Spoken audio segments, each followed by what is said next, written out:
Vamos falar do Palmeiras, então, que hoje às 7h30 vai para campo no primeiro clássico da temporada. Da mesma forma para o Santos, o clássico da saudade com o mando do Verdão na Arena Barueri, já que o gramado do Allianz Parque ainda passa por reformas. Aliás, Soler, muito boa tarde para você. Já me traga a resposta, se você tiver. Quando que ficar pronto esse gramado novo, hein, Soler? Boa tarde. Tudo bom, Boldaquia? Boa tarde para você, para Renata, para o grande Guilherme Lage, né? Ontem aconteceu o normal, né? Ontem o natural aconteceu no Juvenal. Abraço pro Gaviva, pro Ivan, todo mundo que nos acompanha. Já respondendo esta pergunta, meu caro Leandro Boldaquia, o gramado do Palmeiras deve ficar pronto para uma eventual semifinal de Campeonato Paulista, se lá o Palmeiras chegar, ou seja, no dia 1º de março. Caso contrário, o Palmeiras só vai jogar em casa no Allianz Parque no dia 15 de março contra o Mirassol. Era para o Palmeiras ter a condição de jogar no Allianz Parque contra o Fluminense, jogo que estava previsto para o dia 28 de fevereiro. No entanto, a CBF antecipou o jogo para o dia 25 e para o dia 25 a tendência é que o Allianz Parque ainda não esteja 100% pronto, né? Os novos gramados, né? Os tapetes de grama sintética que serão utilizados no Allianz Parque, o composto, já desembarcaram no Brasil, vieram de navio para cá e agora é aquela questão burocrática de passar pela Receita Federal e tudo mais para depois fazer a instalação no Allianz Parque, mexer na irrigação. Então, por isso, o Palmeiras ainda vai demorar para voltar a jogar em casa. A tendência é que realmente só em março ou na semifinal do Paulista, se lá o Palmeiras estiver, ou então só contra o Mirassol já no dia 15 de março. Então vai usando, né, a Arena Barueri, estádio que pertence à presidente do Palmeiras, Leila Pereira. E aí eu te pergunto, meu caro Leandro Boldaquia, já quer entrar no clássico contra o Santos? Quer falar de mercado da bola? O que o senhor quer primeiro para a gente abordar aqui no Papo de Craque? Vamos aos bastidores, né? Depois a gente vai falar do time e o Fará, na sequência, entra também para falar do Santos. Então vamos deixar o clássico para segundo plano, porque tem muita gente querendo saber aí, Soleres, ansiosos com essas possibilidades. Andreas Pereira, já veio isso aí, né? O John Arias. Novela, né? Isso eu já. Deixa eu voltar. Novela já foi. Em 2025 ainda. John Arias, Thiago Almada. O Thiago Almada entrou ontem no segundo tempo da vitória do Atlético, mas. Entrou meio preguiçosão ontem. Mas essa foi a dinâmica dele no Atlético desde que ele chegou. Desde que ele chegou, né? Ele não fez pouquíssimos jogos, mas poucos minutos. Exato. E ontem com o time reserva, né? Que o time jogou a Copa do Rei. Enfim, Soler, tem gente achando que não vem nenhum dos dois, que é tudo balão de ensaio da diretoria. Tem um zagueiro também que tá sendo procurado. E aí, Soler?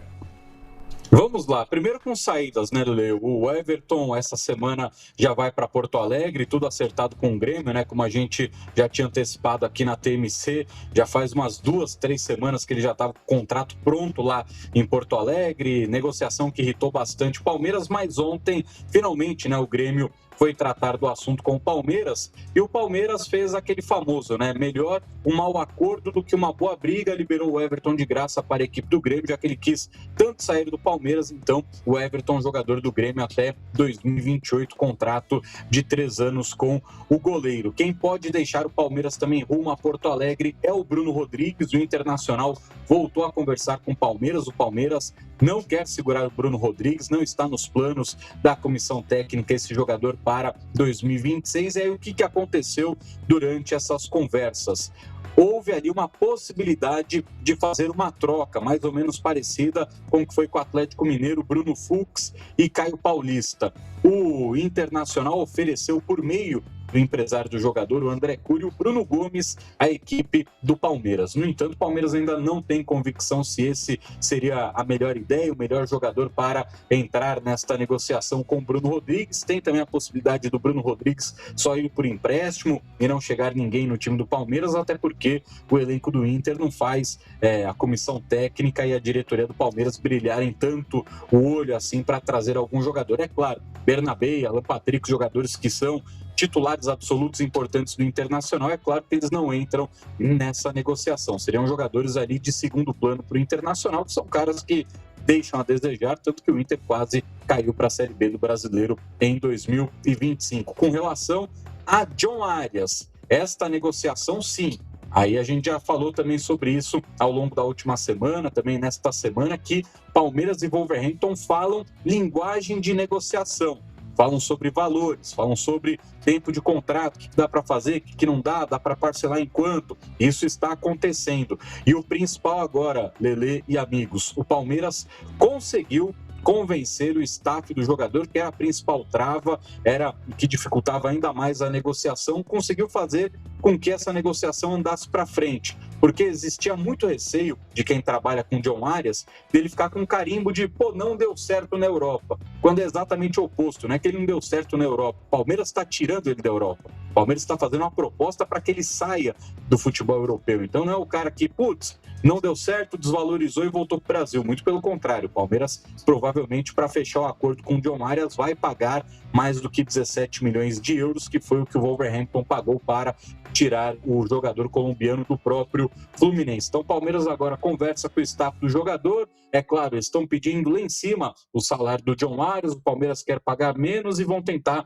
chegar num denominador comum. Chegando a esse denominador comum, vamos para a última fase da negociação, porque antes de um acordo entre Palmeiras e Wolverhampton, o que tem que acontecer é o Wolverhampton tem que comunicar o Fluminense que o Palmeiras vai apresentar uma proposta oficial pelo jogador. E o porquê disso? Existe uma cláusula no contrato do John Arias da preferência, da prioridade para o Fluminense fazer a contratação do jogador. Vocês vão lembrar do caso Gabigol com a Inter de Milão. Lembra quando o Santos vendeu o Gabigol para a Inter e não avisou o Barcelona? E o Barcelona foi cobrar o Santos na justiça? É exatamente a mesma cláusula. Então, é um mero e-mail que o Santos não fez na época, esse e-mail para o Barcelona, avisando o interesse da Inter de Milão. Então, é só o Wolverhampton, quando o Palmeiras for apresentar a proposta, mandar o e-mail para o Fluminense.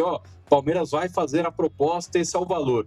Vocês cobrem? Se o Fluminense falar que não entrar na negociação, aí é caminho 100% aberto, mas com o John Arias existe uma luz no fim do túnel para o Palmeiras contratar esse jogador. O Palmeiras já tem um otimismo maior com o John Arias, diferentemente do Thiago Almada, que até o momento não houve ali nenhuma grande evolução na negociação, nos moldes, como vai acontecer este acordo. Então o Palmeiras hoje tem o foco no John Arias. O Thiago Almada já virou um jogador um pouco mais distante à equipe do Palmeiras. E para a gente fechar, de possibilidades de contratações, você falou sobre o zagueiro, o nome dele é Igor Júlio, jogador de 27, vai fazer 28 anos de idade já nos próximos dias, 1,88 m, ele está no West Ham da Inglaterra, mas não tem atuado assim com muita frequência no West Ham, ele pertence ao Brighton, também time da Inglaterra. Por sinal, o ano passado, a diretoria do Brighton esteve aqui no Brasil, esteve na academia de futebol, então rolou aquele network, rolou aquele cafezinho, aquela troca de ideias,